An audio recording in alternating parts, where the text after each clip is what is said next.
MindCube Micros. En esta oportunidad conversaremos sobre artificio informático. Muchos lo llaman inteligencia artificial. En este caso serían las siglas en inglés, por lo cual también se le dice inteligencia artificial. Pero eso es asunto de otra índole. De esta índole sí es que el término inteligencia artificial llegó, como las cosas de hoy son muy violentas, se fijó el término o el concepto o el criterio y nadie lo objetó. Pero yo digo, caramba, si es inteligente no puede ser artificial, no se pueden involucrar las dos cosas, o sea, es inteligente o sea artificial. Muchos dicen, no, es que es una variación de la inteligencia. ¿La inteligencia es inteligencia o no lo es? En mi caso, nunca lo voy a aceptar. Yo siempre voy a decir artificio informático en singular o artificios informáticos en plural, porque se trata de eso, son artificios, son manejos que se hacen de lo ya conocido, en este caso de codificaciones. Se articulan código por código y se produce un objeto. Todo esto está orientado a objetos, a que ocurra algo. Entonces, artificios informáticos o inteligencia artificial para elaborar ahí, establecer un puente y no perdamos el contacto. El video no se trata de cuestionar esto, pero hay que mencionarlo. Conversaremos dentro de los artificios informáticos o de la inteligencia artificial sobre la fuente de la eterna juventud. Muchos dirán, caramba, ¿y qué tiene que ver la fuente de la eterna juventud con los artificios informáticos? Mucho. La fuente de la eterna juventud fue perseguida, buscada y deseada por la humanidad, hombre-mujer, mujer-hombre, desde tiempos principales, o sea, del principio de los tiempos. Por lo menos que sepamos, en 1600 y pico, desde España llegaron aquí buscando plata, porque ya la guerra que ellos tenían allá en Europa ya los había agotados desde el punto de vista de lo pecuniario, y se dedicaron a buscar tesoros por las Américas o por donde llegara. Pero entre esos tesoros, Juan Ponce de León, uno de los conquistadores, dijo, pero es que mi tesoro es la fuente de la eterna juventud. Ellos lo veían desde el punto de vista narcisista, que yo soy el papi y yo nunca envejezco, pero nunca lo veían como una probabilidad de que la humanidad mejorara, porque los inventos, las progresiones, los descubrimientos iban a ir en ascenso y al no perecer la persona, pues se continuaba. Pues no, ellos lo veían, soy el papi y quiero verme lindo siempre. Pero entonces Juan Ponce de León llegó por Brasil y ahí no encontró nada, a pesar de que le decían que la gente en un determinado poblado no envejecía. Allí Juan Ponce de León hizo miles de peripecias, tuvo cientos de derrotas y pasó a Miami buscando la fuente. En Miami lo flecharon, esa fue la fuente que consiguió, lo flecharon y tuvo que arrancar para Cuba, para las Antillas, y allá murió. No encontró la fuente de la eterna juventud, porque la estaba buscando donde no era. Nosotros podemos asociar la fuente de la eterna juventud con los artificios informáticos, o sea, con la inteligencia artificial, con en que lo asociamos con que o en que nosotros nos parecemos a un computador. Un computador, vamos a poner solamente un case para de lo de antes. Un computador tiene una parte dura que llaman el hardware. Una persona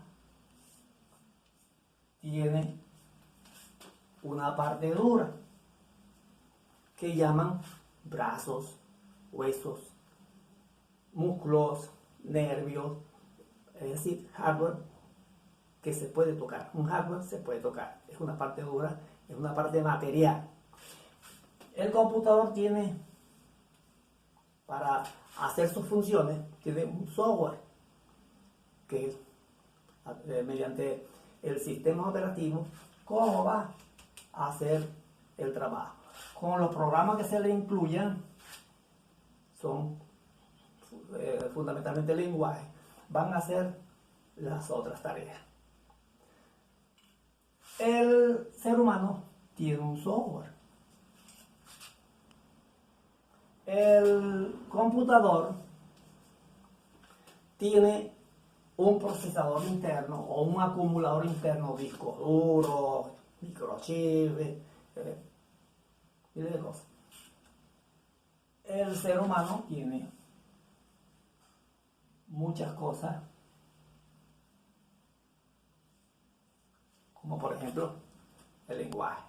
El lenguaje del ser humano tiene 27 letras.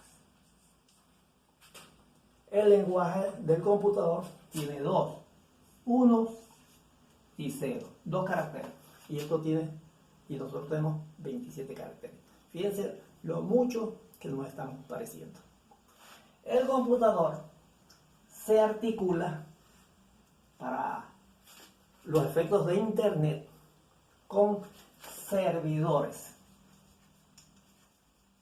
que están en lo que llaman ellos la nube. El ser humano tiene un servidor que está más allá de la nube y que los científicos metafísicos dicen que constituye la universalidad. Si los planetas, las galaxias, las estrellas, todo lo que hay arriba, dicen que es nuestro servidor. Eso está en investigación. Y como está en investigación, donde va a concluir este video para que continuemos con otros más. Entonces, como nos parecemos, aquí se está tratando de llegar a la fuente de la eterna juventud. ¿Cómo se hace con el computador? ¿Cómo se mantiene joven un computador? Quitándole lo que tenía antes, programas viejos, caducos, y enchufándole otros. Se le vacía el disco duro, se le enchufan programas nuevos, novedosos, útiles, cada vez más útiles, cada vez más prácticos, cada vez más informáticamente estéticos. Eso se hace con el computador. Pero ¿qué tal si aquí con este señor que está aquí se hace lo mismo? Como lo que se daña es el hardware y envejecen los programas, este hardware lo podemos cambiar por uno más práctico, más estético, pero siempre pasándole la información que teníamos en el anterior computador y inyectándosela al nuevo computador. Igual podemos hacer con el ser humano. Le sacamos la información y ya eso estamos en el límite de la especulación. Lo que viene, especulación. El ser humano tiene aquí energía, magnetismo, electricidad y elementos codificables como existen aquí. Ese es lo parecidísimo. Solo que ahora la escafandra de uno, la escafandra mía, ya está vieja, ya está concluyendo. Y un día, de arriba me van a decir, mire señor, entregue el equipo que ya tiene que estar aquí. Ni modo, ya uno pensión. Eso es lo que trata de hacer los científicos de hoy, no como Juan Ponce de León, que él se veía a sí mismo, se veía bello y quería seguir siendo bello. Desde el punto de vista científico, no se ve de esa manera. Se ve en que los programas que uno está desarrollando, quisiera perpetuarlos, y en esa medida no quedaría lo que uno ha vertido en la sociedad como retazos para que otros los continúen, sino que la misma persona puede desarrollarlos hasta siempre, y ahí habría un avance más significativo. Por esa razón se está intentando la fuente de la eterna juventud, para que los conocimientos que uno tiene pasen a un robot. Pero esto no es nuevo. Esto no es nuevo. Tampoco es nuevo. Que no nos vayan a decir que es increíble, somos los non plus ultra. Esto no es nuevo. Ya nosotros vimos una serie de televisión o de cine llamada Robocop. En eso se hablaba de eso, solo que no se hablaba de codificaciones, de C++, de Python, no se hablaba nada de eso. Hoy en día tenemos los conocimientos sumados a los conocimientos que tenemos de anatomía. En anatomía tenemos, por ejemplo, dentro del cerebro, elementos que controlan el flujo del electromagnetismo, o sea, el alma, el espíritu de que está hecho uno, controlan todo eso, y además la fase circadiana de cada quien, es decir, saber cuándo es de noche, cuándo es de día, las regulaciones automáticas que suceden en ese sentido. Ya, tenemos todos esos conocimientos.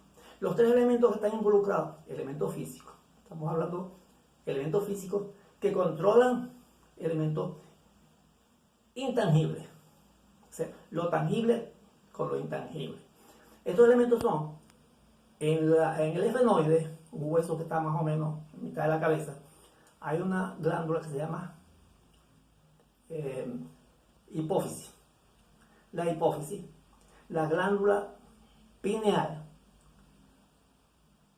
y el hipotálamo. El hipotálamo está en la base del cerebro, un poco abajo, la glándula pineal en el centro, y en la silla turca del efenoide tenemos la hipófisis. Todos esos tres órganos controlan lo ya mencionado. Tanto el elemento circadiano, saber cuando son día y noche, y el flujo de la electricidad y el magnetismo. Dicen los metafísicos, y sobre todo la cultura hindú, que el tercer ojo, ellos se lo representan como un lunarcito aquí, se proyecta exactamente por encima de la línea recta que pasa por la ceja. Por encima. Por esa es la manifestación física del tercer ojo. Entonces nosotros decimos, al computador se le hace un vaciado o un llenado de elementos informáticos por los puertos, por el USB, por Bluetooth, por cualquier vía, Wi-Fi, internet. Y a uno, ¿por dónde? Por lo que mencionamos ahorita, el tercer ojo. Se supone que por ahí sería la entrada y la salida de un eventual traspaso de conciencia, de alma, o sea, de elementos que constituyen nuestra forma de ser y que nos dan vida. Ahí radica la fuente de la eterna juventud. Una conciencia estándar, clásica, enchufada en un robot que nunca morirá, salvo que las piezas se vayan envejeciendo y sustituyendo. Después investigaremos un poco más sobre cómo se haría ese transbordo de conocimiento, de espíritu, de esencia, de elementos electromagnéticos. Si le gustó o sirvió este video, por favor, suscríbase para seguir elaborando otros más.